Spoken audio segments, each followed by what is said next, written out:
할렐루야, 성도 여러분 안녕하세요. 오늘은 요한 1서 2장 1절에서 6절까지 말씀으로 어린아이가 사는 법이라는 제목으로 은혜 말씀을 나누어 보도록 하겠습니다. 먼저 오늘 본문의 말씀을 또 들어가기 앞서 우리 1절 말씀해 보니까 자녀들아 라는 말이 나와요. 오늘 본문의 말씀은 자녀들이라는 사람들에게 지금 하는 이야기거든요. 그럼 이 자녀들은 도대체 어떤 사람들을 이야기하는 것인가를 알아야 되겠죠? 이 자녀들이라는 말은 헬라 원어로 보니까 테크니온이라는 뜻이에요. 테크니온. 어린아이란 뜻입니다. little children, little child. 그죠? 어린아이들을 의미하는 것입니다. 자, 그러면 이 어린아이가 풀어야 될 세 가지 과제는 무엇이겠습니까?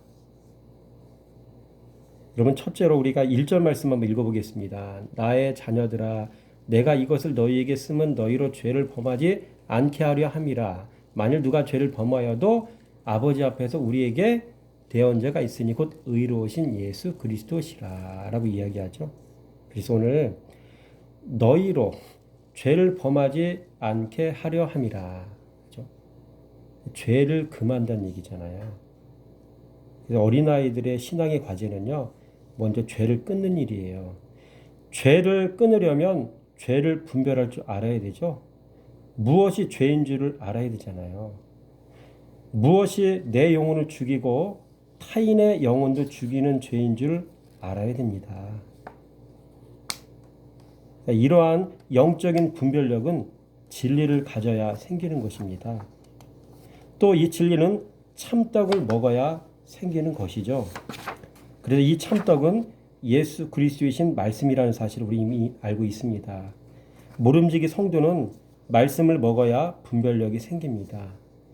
말씀을 묵상해야 나를 분별하고 타인을 분별하고 세상을 분별할 수 있게 됩니다. 말씀을 먹지 않으면, 말씀 생활하지 않으면 분별 자체가 안 돼요. 내가 안 보이고 사람이 안 보이고 그러면 세상이 또 안 보이는 거예요. 그래서 속고 넘어지고 여러분 상처받고 그렇게 되는 거죠. 말씀을 묵상한다는 게 그렇게 중요한 겁니다. 여러분, 대체로 사람들은 자신이 어떤 존재인지를 모르고 살아가요.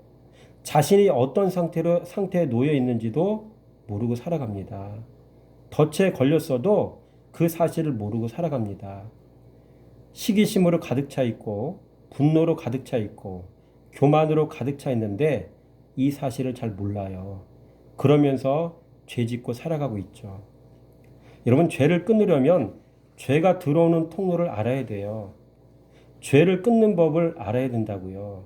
여러분, 여기에는 소극적인 방법이 있고요. 또 적극적인 방법이 있어요. 첫째, 죄의 통로를 차단하는 것이 소극적인 방법이에요. 죄가 들어오는 통로인 눈과 귀와 입을 차단해야 되는 겁니다. 그래서 보는 것도 조심, 듣는 것도 조심, 말하는 것도 조심해야 돼요. 이런 것이 어린아이가 여러분 죄 끊는 삶을 살면서 지켜야 될 일인 거예요. 둘째로, 내공을 기르는 것이 적극적인 방법이에요. 죄를 이기는 적극적인 방법. 그래서 말씀 먹어서 내공을 기르는 일이 필요합니다. 말씀을 먹어서 내 안에서 말씀이 자라게 하는 것이에요. 말씀이 자란 결과 내 안에서 믿음의 담력이 또 생길 수 있어야 돼요. 그래서 성령의 검, 곧 말씀의 검으로 죄를 대적해 내는 일, 이런 일이 필요한 거예요. 이게 죄를 이기는 적극적인 방법이죠.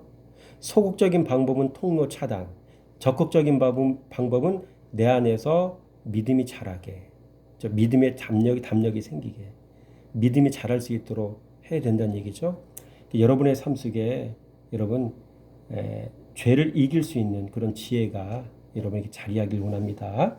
둘째로, 어린아이는요, 예수 그리스도에게 나가야 돼요. 1절 말씀에 보니까 여보세요. 만일 누가 죄를 범하여도 아버지 앞에서 우리에게 대언자가 있으니 곧 의로우신 예수 그리스도시라. 그렇죠? 여러분, 이 어린아이는요,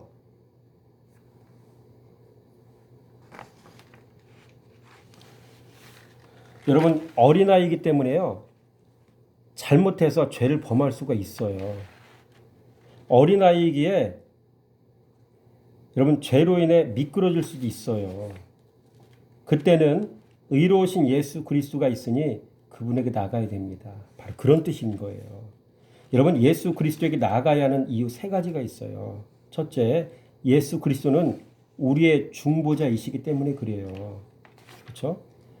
여러분 1절 말씀에 예수는 뭐라고 했어요? 대언자라고 했죠. 대언자. 대언자가 있으니.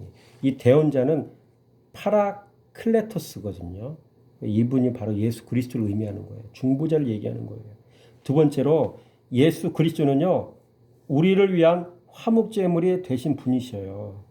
보세요. 화목제물이시니라고 했잖아요. 화목제물. 우리의 죄를 위해서 그분이 스스로 돌아가 주신 거죠. 세 번째로 예수 그리스도는요. 온 세상을 위한 중보자이십니다. 화목제물이 되시는 분이셔요. 누구를 위해서? 온 세상을 위해서. 2절 말씀 보세요. 자, 그는 우리의 죄를 위한 화목제물이시니 우리만 위할 뿐만 아니라 온 세상의 죄를 그렇죠? 위하심이라고 얘기죠. 이분의 사이즈가 이래요. 그렇죠? 예수 그리스도의 구원 사역은요. 여러분 나로부터 시작해서 온 세상까지입니다. 여기서 우리는 전도와 선교의 당위성을 찾아야 돼요. 그렇죠? 이것 때문에 우리가 전도해야 되고요. 이것 때문에 우리가 선교를 해야 된다는 이유가 되는 거예요. 그렇죠? 세 번째로 어린아이는요. 말씀 순종해야 돼요. 3절 말씀 보세요. 우리가 그의 계명을 지키면 그렇죠?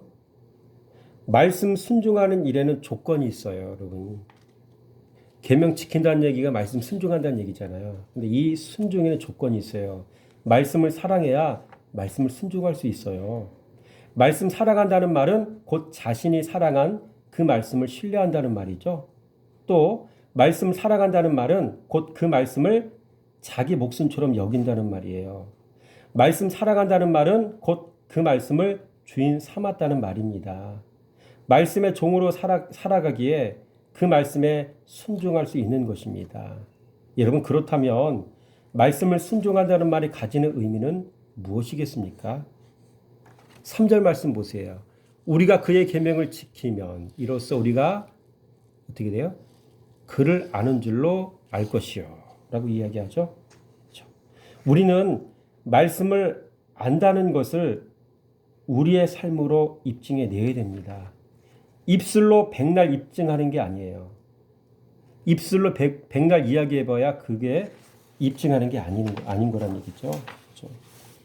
그래서 입술로 백날 입증해봐야 아무 의미가 없다. 그 얘기입니다. 말씀 순종하며 사는 삶으로 자신이 아버지를 알고 있다는 것을 우리는 입증해 내야 돼요. 그렇죠? 그래서 말씀 순종이 중요한 것이죠. 세 번째로 말씀 순종하는 것으로 입증되는 것 세 가지가 있어요. 첫째, 말씀 순종하는 사람은요. 하나님을 아는 사람인 거예요. 그 3절 말씀에 보세요. 이로써 우리가 그를 아는 줄로 알 것이요. 그렇죠? 이렇게 입증이 되는 거고요. 말씀 순종하는 사람은요. 하나님의 사랑이 그 속에 온전하게 된 사람이에요. 5절 말씀 보세요. 5절에 하나님의 사랑이 참으로 그 속에서 온전하게 되었나니 이로써 우리가 그의 안에 있는 줄을 아노라 라고 이야기하죠. 그렇죠? 하나님의 사랑이 참으로 그 속에 온전하게 되었나니 그렇죠? 말씀 순종하는 삶을 살면 우리 안에 하나님의 사랑이 온전하게 자리했다는 것이 입증이 되는 것이죠. 또한 세 번째로 말씀 순종하는 사람은요. 아버지 안에 있는 사람이래요. 6절 말씀 보세요. 그의 안에 산다고 하는 자는 그가 행하시는 대로 자기도 행할지니. 그렇죠? 산다고 하는 자는 행하라고 얘기하잖아요. 결론이 뭡니까? 삶, 행함. 이 같은 말이라는 얘기예요. 알았다면 그렇게 살아야 된다는 얘기고요. 알고 살았다는 얘기는 곧 그렇게 행하고 있다는 말이 된다는 얘기예요. 그래서 여러분 믿음이라는 것이 행함과 따로 떨어져 있는 게 아니에요. 그렇죠? 그래서 마지막 때 주님은요. 우리가 잘못 믿음을 알고 있기 때문에 그 믿음에 대한 그 오용을 하고 있기 때문에 뭐라고 말씀하시냐면 우리의 행위로 구원받게 하시겠다고 말씀하셔요. 왜? 우리의 행위 속에 믿음이 들어가 있기 때문이에요. 그렇죠? 믿음이 있다고 하면 반드시 행함이 따른다는 얘기가 되는 거예요. 그래서 행함과 알은 참 중요한 거예요. 믿음과 알은 동격인 거예요. 자, 그러나 가끔 가다가 돌연변이가 나오죠. 여러분 신앙의 세계에도요. 돌연변이가 있어요. 그 돌연변이의 특징은 다음과 같아요. 4절 말씀 보세요. 그를 아노라 하고 그의 계명을 지키지 아니하는 자는 거짓말하는 자요. 진리가 그 속에 있지 아니하되라고 이야기하죠. 여러분 입술에는 예수가 있는데 예수로는 살지 않아요. 입술에 예수는 있는데 마음에는 예수 마음이 없어요. 그렇죠? 여러분 떠들기는 하는데 떠들기는 잘 떠드는데 자기는 그렇게 살지를 않아요. 아는 건 많은데 믿지를 않아요. 본인은. 겉과 속이 또 달라요. 그래서 여러분 강단에서 잘 외치는데 강단에서 내려오면 여전히 분노와 증오로 살아가는 사람들 주변에 있더라고요. 동역자에게 말도 함부로 하고 아랫사람 대하듯 하고 앞뒤가 맞지 않잖아요. 아직 이런 사람은요. 말씀이 무서운 걸 경험하지 못해서 그래요. 이런 사람은 하나님을 속이는 사람이고요. 이런 사람은 그 속에 진리가 없는 사람이에요. 참 안타까운 건 이런 사람은 이 사실을 꿈에도 모른다는 거예요. 내가 이런 사람인 거를. 이런 목회자에게도 이런 사람이 있다면 성도는 얼마나 많겠습니까? 비일비재합니다. 자기가 똥인데 똥인지를 몰라요. 자기가 하는 행동과 말이 이거 죄악 덩어리인데 몰라요. 그래서 말씀에 눈뜨고 진짜 예수님을 알면요. 자기 자신에 대해서 치가 떨려요. 무서워요. 내가 이런 사람이었는가. 말씀을 정확히 만나시기 바랍니다. 5번째로 마지막이에요. 여러분 어린아이에게 말씀 주신 4가지 목적이 있더라고요. 말씀 주신 목적이 뭘까요? 1절과 2절 말씀 한번 읽어볼까요? 우리가 1절과 2절 말씀. 나의 자녀들아 내가 이것을 너희에게 쓰면 너희로 죄를 범하지 않게 하려 함이라. 만일 누가 죄를 범하여도 아버지 앞에서 우리에게 대언자가 있으니 곧 의로우신 예수 그리스도시라. 그는 우리 죄를 위한 화목제물이니 우리만 위할 뿐 아니요 온 세상의 죄를 위하심이라. 자, 1절과 2절 말씀을 통해서 우리는 어린아이 같은 우리에게 말씀을 주신 4가지 목적을 발견할 수 있어요. 첫째로 여보세요. 이거 보세요. 내가 이것을 너희에게 쓰면 이건 말씀을 주시면 그런 뜻이죠. 요 전제로 해서 이제 4가지를 찾아볼 거예요. 첫째로 죄를 범하지 않게 하려고 말씀 주셨죠. 여기 보세요. 너희를 죄를 범하지 않게 하려고. 그래서 말씀에는요. 죄를 이기게 하는 능력이 있어요. 그렇죠? 기도 백날 해봐야 말씀 의지하지 않으면 죄를 못 이긴다니까요. 우리가 그렇잖아요. 말씀 의지하세요. 말씀 사랑하세요. 그래야 죄를 이겨요. 말씀 의지하고 사랑해야 죄가 깨달아진다고요. 둘째로 말씀 주신 목적은요. 죄를 사하시는 중보자 예수가 있음을 알게 하시기 위해서요. 의로우신 예수가 있잖아요. 대언자 예수잖아요. 중보자 예수. 우리의 죄를 사하시는 예수잖아요. 요거 알도록 하기 위해서. 또 3번째로 이 중보자 예수가 화목제물이 되셨음을 알도록 하기 위해서요. 뭐 하기 위해서?